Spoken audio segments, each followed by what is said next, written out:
Today I'll tell you an inspirational story, the tale of Noah, lighting the path to hope.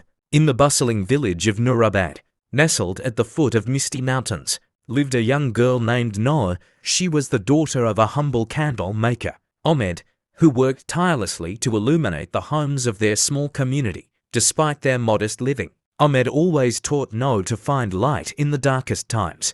Noah, an avid dreamer, loved learning and aspired to be a teacher. However, in Nurabad, education for girls was scarce. Schools were a luxury, and most girls her age spent their days fetching water or helping in the fields. Still, Noah refused to let her circumstances define her. Every evening, after assisting her father in the candle shop, she would gather children under the old banyan tree. Armed with a slate and a piece of chalk, Noah shared whatever knowledge she had learned from the few books her father had saved up to buy. The children adored her, and her makeshift classes began to grow in size. But one fateful day, a raging storm swept through Nurabad.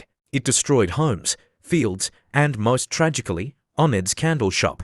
With their sole source of income gone, Noah's dreams seemed more out of reach than ever. Ahmed, a man of wisdom but few words, sat by the smouldering remains of his shop, holding Noah's hand. "Light doesn't need much to shine," he said softly. Motivated by her father's words, Noah decided to rebuild, not just for her family but for her entire community. She began crafting candles from scraps, bits of wax from the storm's wreckage, old threads for wicks, and sold them at the market. The villagers were moved by her resilience and began supporting her efforts. Her spirit was infectious. Inspired by her dedication, the villagers rallied to rebuild not just Ahmed's shop, but their community. Noah used the proceeds from the candles to buy more books and supplies. Over time, her evening classes under the banyan tree became more organized. Soon, word spread beyond Nurabad.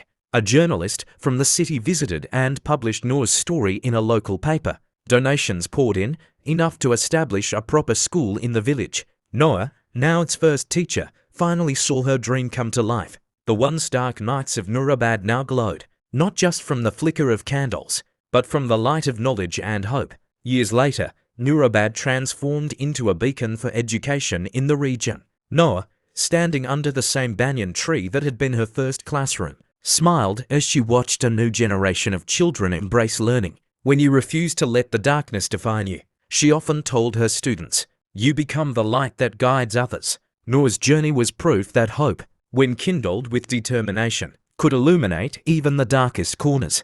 And just like her name, she became the embodiment of light for her village and beyond.